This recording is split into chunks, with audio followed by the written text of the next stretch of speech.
भारत देश स्वतंत्र होऊन जवळजवळ आता 80 वर्ष झाली. देशाची प्रगती ही आसमानाला भिडते आहे. गुणवंत यशवंत कीर्तिवंतांचा हा देश प्रगती पथावर आहे. भारत देशाची प्रगती खरोखरच नावाखण्यासारखी आहे. प्रगती म्हणजे काय हो? शहरांचा विकास आणि खेडी भागात असंच ना? नव्हे, तसं नव्हे. प्रगती म्हणजे सर्वांची प्रगती, सर्वांचा विकास. प्रगती म्हणजे काय? प्रगती म्हणजे काय? प्रगती म्हणजे काय? प्रगती म्हणजे महागड्या गाड्या, महागड्या साड्या, महागडे गॅजेट विकत घेणे हीच समज आहे ना आपली. प्रगती म्हणजे शिक्षण, ज्ञान, भान आणि सवय हे जीवनाचं म्हणजे तेव्हा लक्षात आलं की भारत देश साक्षर झाला असला तरी अजूनही अनेक लोक असाक्षर आहेत आणि या कम्प्युटरच्या युगात जगत असताना त्यांची तारांबळ उडत आहे. शहरात सायबर गुन्हेगारी तर खेड्यात सावकारी त्याचा पिच्छा सोडत नाही.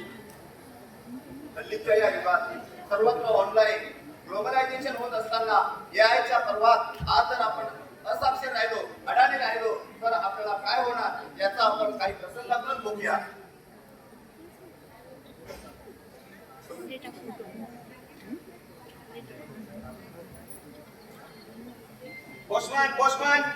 पोस्टमॅन राधाबाई, हे घ्या तुमचं पत्र.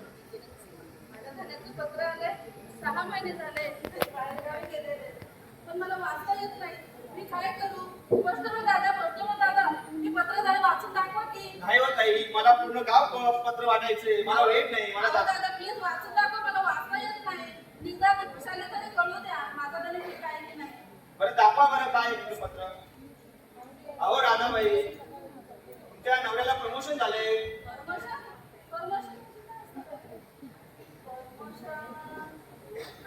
ओ राधाबाई, शेतावर काय ऐकू तुम्हाला? अगं पोस्टमन दादा म्हणे की तुझ्या नवऱ्याला प्रमोशन झालंय. प्रमोशन म्हणजे काय गं? प्रदूषण झालंय. प्रदूषण म्हणजे काय हे काय मला ठाऊक नाही, पण मला एक माहिती आहे ते आपला पोषण. अरे देवा, आता मी काय बोलू? माझ्या नवऱ्याला प्रमोशन झालं, आता माझं काय होणार? मी कशी जगू? माझ्या मुलाला कशी जगू? अरे देवा, अगं बाई, माझ्या नवऱ्याला प्रमोशन झालं बघ मी. काय करू आता मी?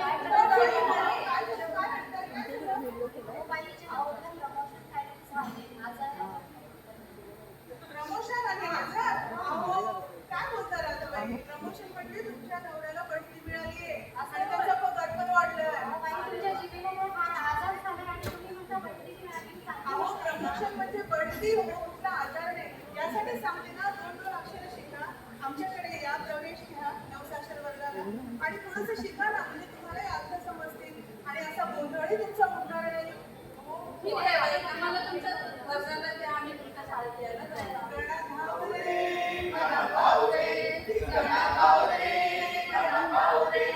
तुझ्या प्रेमाचे किती गुण गाऊ रे, तू दर्शन आम्हाला दाऊ रे.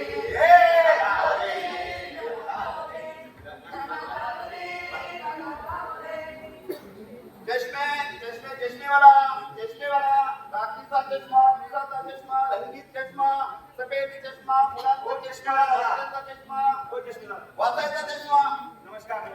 चष्मा द्या चष्मा. कोणता चष्मा पाहिजे? हो बघा वाचा बघा, हा लावून बघा बघा. नाही दिसत मला काही. ते झाड दिसतं झाड.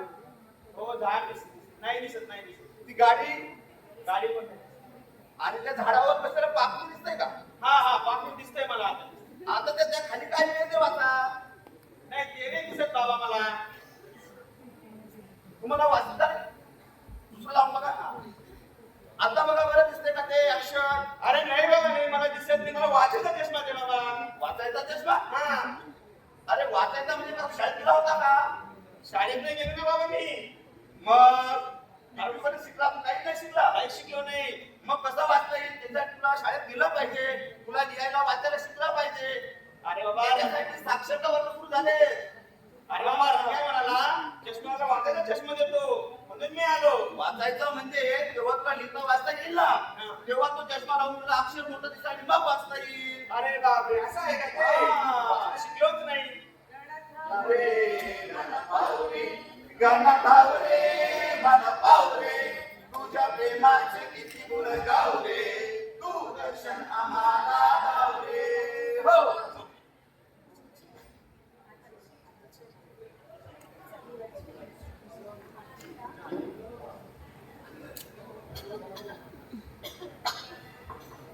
हॅलो कोण? हा काय म्हणता? लगीन ना? कसलं? राममंदिर दर्शन? अरे वा बरं बरं धन्यवाद. निघालीच मी निघालीच. अहो ऐका पण डिग्री आधी माझा फोन कट करू नका. ऐका हा हा बोला बोला. तुम्हाला तिकीट पाठवावं लागेल ना विमानाचं. त्याच्यावर विमानात कसं येणार ना? पण मी मॅडम तुमच्या लगेच तिकीटच काढलं अहो नव्हतं. पण तुमचा फोन नंबर सिलेक्ट झालाय त्यामुळे तुम्हाला बक्षीस मिळतं. असं मग फक्त तिकीटच दिलंय का? नाही राहणं खाणं अयोध्या राम मंदिराचं दर्शन आणि कुंभमेळा सुद्धा सर्वच मिळणार. देवानेच बोलवलं नाही बघा. फक्त एक काम करा फोन चालू ठेवा. तुमच्या फोनमध्ये एक मेसेज आला असेल त्याच्यावर एक 4 अंकी OTP आला असेल तेवढा सेंड करा आणि मग झालं. नाही आमचं वाचू शकत असेल तर बघा ना पण फोन बंद करू नका. मेसेज बघा. हे पिंकी इकडे ये ना. काय करायची? OTP काय आलंय का बाहेर सांग. 5, 3, 2, 8. हॅलो हॅलो हॅलो म्हटलं वाटतं.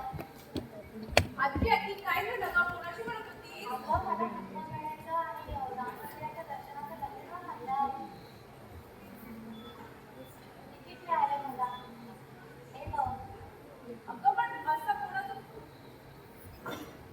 अगं आजी हे तिकीट नाहीये तुझ्या अकाउंटमध्ये सगळे पैसे कट झाल्याचं मेसेज आला. तिकीट आहे नीट बघ. तिकीट आहे नीट बघ. आजी असं OTP कोणाला द्यायचं नसतोय बघा मेसेज काय your account has been debited. तुझ्या अकाउंटमध्ये सगळे पैसे गेले हे काय केलंस तू? अरे देवा तुझा आजोबा काय मला आता सोडणार नाही बघ. घरी आल्यावर दिवस निघणार. थोडी शिकली असते 4 पुस्तकं वाचली असते तर आज ही वेळ नसते आली बघ माझ्यावर. आता मी काय करते?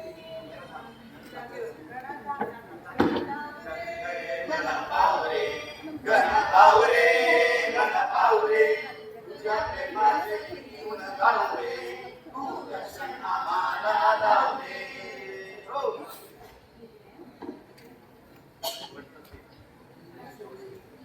राम राम सावकार राम राम. राम राम शिरप्या.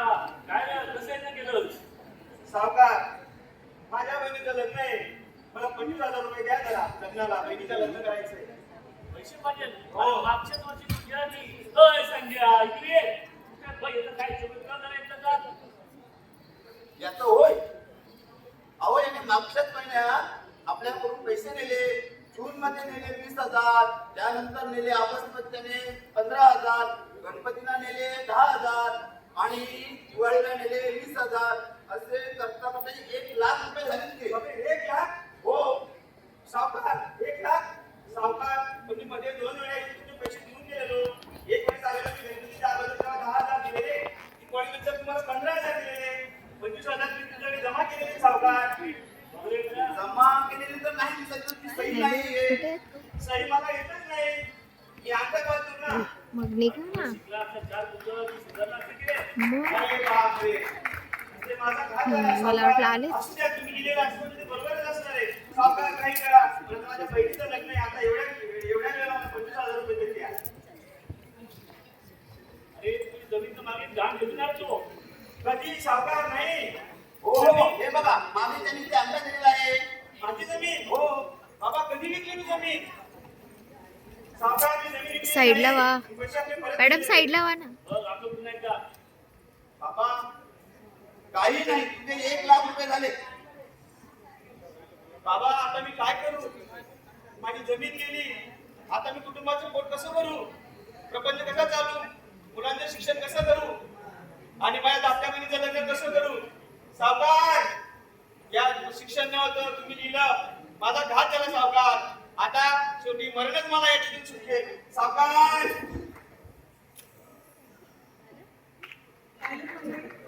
गंभीर परिणाम अशिक्षणाचा. आणि यासाठीच केंद्र सरकारची जी योजना आहे ती सुज्ञपणे सर्वांकडे आणलेली आहे ती आम्ही लवकरच success होणार आहे. यामध्ये आपण आपलं नाव नोंदवणं आवश्यक आहे आणि जेणेकरून अशा प्रकारच्या ज्या घटना आहेत छान छान छान मस्त.